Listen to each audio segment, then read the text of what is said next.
ایک بہن کی طرف سے سوال ہے کہ کیا جس طرح حضرت علی نے قنوت نازلہ پڑھی تھی کیا آج کے دور میں آل امیہ کے ماننے والوں اور ان کے چاہنے والوں پر بھی قنوت نازلہ جی پڑھ لیں.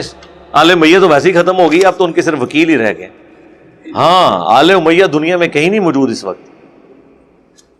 ان شانیک هو الابتر، یہ حضور کے ساتھ وعدہ تھا کہ آپ کی تو اولاد کثرت سے ہوگی. انا اعطیناک الکوثر، آپ کی کثرت امت میں بھی ہے، اولاد میں بھی ہے، عزت میں بھی ہے، ہر لحاظ سے. اور دشمن کا اللہ نے پہلے ہی کہا تھا دم کٹا رہے گا.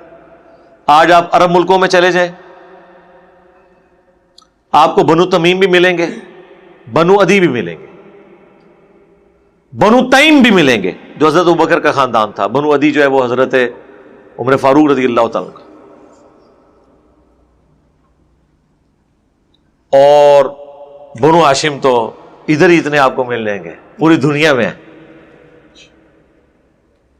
لیکن بنو امیہ خاندان ایز اے خاندان آپ کو کوئی بندہ نہیں ملے گا جو اپنے نام کے ساتھ الاموی لکھتا ہو. ہمارے پاس پچھلے دنوں وہ یمن کے ایک بھائی آئے ہوئے تھے، وہ بتا رہے تھے کہ میں عرب کے سارے ملک گھوموں، مجھے بنو امیہ خاندان نہیں ملا. اور ان کو تو کافی اس فیلڈ میں نالج بھی تھا کون کون سے اس وقت عرب کے قبائل ہیں. بنو تمیم موجود ہے، بخاری مسلم میں حدیث ہے. ابو ہریرہ کہتے ہیں جب سے میں نے نبی علیہ السلام سے بنو تمیم کے بارے میں سنا کہ دجال پہ سب سے زیادہ یہ میری امت کا گروہ ہوگا، میں اس دن سے بنو تمیم سے محبت رکھتا ہوں. بنو تمیم ہی نے قادسیہ میں ہاتھی گرائے تھے، اور بنو تمیم ہی دجال کے خلاف لڑیں گے. لیکن لیکن لیکن یہ تصویر کا ایک رخ ہے. بڑے بڑے خبیث بھی بنو تمیم میں پیدا ہوئے ہیں. ذوالخویسرہ تمیمی نجدی جو بخاری مسلم میں آتا ہے، جس نے کہا تھا اتق اللہ یا محمد، اے محمد اللہ سے ڈر اور انصاف کر. اور قرآن میں بھی اللہ تعالیٰ نے اس کا ذکر کیا سورہ توبہ میں کہ یہ مال غنیمت میں تان کرتے ہیں آپ کے اوپر. تو نبی علیہ السلام نے فرمایا کہ اگر میں انصاف کرنے والا نہیں تو مجھ سے بڑھ کے کون ہوگا.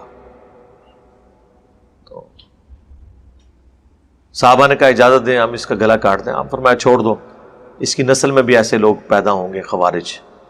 اور وہ بخاری مسلم کے الفاظ ہیں، وہ حضرت علی کے زمانے میں ظاہر ہوئے. اور سنن نسائی میں موجود ہے کہ قیامت تک خوارج نکلتے رہیں گے. ان کا آخری گروہ دجال کے ساتھ مل کے مسلمانوں کے خلاف لڑے گا. آج بھی خوارج کی نشانی ہے جو مسلمانوں کو قتل کرتے ہیں وہ خارجی ہیں. کافروں کے ساتھ انہوں نے پینگیں بڑھائی ہوئی ہیں. اعلیٰ حضرت نے لکھا ہے ایک وہابی کھڑا ہوا، ہاں کیونکہ وہ بخاری کے الفاظ ہیں گھنی دھاڑی، آنکھیں دسی ہوئی اور تہمت آدھی پنڈلیوں تک. تو کسی حد تک ٹھیک ہی انہوں نے کہا نا.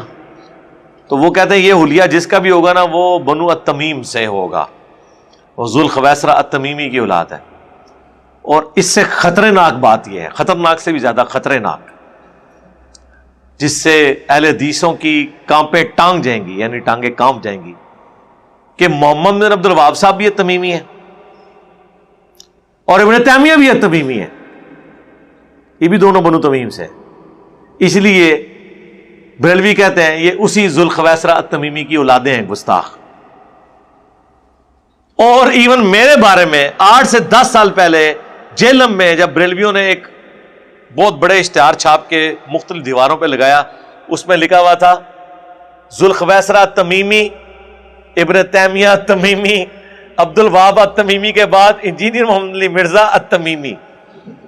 ہاں ہم تو بھائی بنو تمیم سے ہے ہی نہیں ہیں، ہم تو عجمی ہیں. ٹھیک ہے، ہم تو وہ ہیں جن کے بارے میں ڈاکٹر اقبال نے کہا تھا کہ کعبے کو مل گئے پاسباں صنم خانے سے. ہمارے آباء و اجداد تاتاری تھے، ہم تاتاریوں کی اولاد ہیں جو بعد میں مسلمان ہوئے، ترک قبیلے. یہاں پہ مغلیہ سلطنت قائم ہوئی، سلطنت عثمانیہ بھی، یہ بھی سارے وہی ٹرک کی اولاد میں سے تھے. یہ جتنے لوگ یہاں پہ اپنے ساتھ مغل، مرزا، بیگ یہ لکھتے ہیں، یہ سب کے سب ٹرکس ہیں، تاتاریوں کی اولاد ہے. تو ہمارا تو تمیمی کوئی لینا دینا نہیں ہے. ٹھیک ہے، پھر جب یہ چیز ہائی لائٹ کی ان کو کہ اس میں علمی غلطی ہے، اس کو ٹھیک کرتے ہیں، انہوں نے کہا نہیں نہیں سر، وہ اصل میں ہم آپ کو کوالٹیز کی وجہ سے تمیمی کہہ رہے ہیں، وہ تو ہم آپ کو رافضی بھی کہتے ہیں. ہم نے کہا ہم کہاں سے رافضی ہو گئے؟ رافضی کی تو ڈیفینیشن ہے جو ابو بکر عمر کی خلافت کا انکار کرے. وہ کہتے ہیں نہیں، رافضی وہ ہوتا ہے جو اپنے امام کو چھوڑ دے. آپ بھی تو امام احمد بریلوی کو چھوڑ گئے ہیں، تو آپ رافضی ہوئے ہمارے لیے.